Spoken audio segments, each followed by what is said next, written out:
সিরিয়ায় একের পর এক বিমান হামলা চালিয়ে যাচ্ছে ইসরায়েল। তারা সিরিয়ার গোলান মালভূমির কিছু ভূমি দখল করেছে।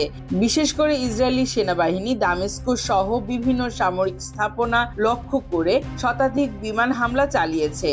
ইসরায়েলি প্রধানমন্ত্রী বেনিয়ামিন নেতানিয়াহুর দাবি, বাশার আল আসাদ সরকারের পতনের পর চরমপন্থীদের নিষ্ক্রিয় ও তেল আবিবের নিরাপত্তা নিশ্চিতেই তারা এসব পদক্ষেপ নিয়েছে।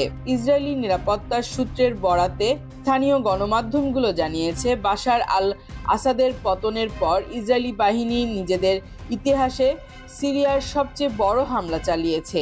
নাম প্রকাশে অনিচ্ছুক সূত্রটি ইসরায়েলি আর্মি রেডিওকে জানিয়েছে, গত 2 দিনে রাজধানী দামেস্ক সহ সিরিয়ার 250টিরও বেশি সরকারি লক্ষ্যবস্তুতে হামলা চালানো হয়েছে।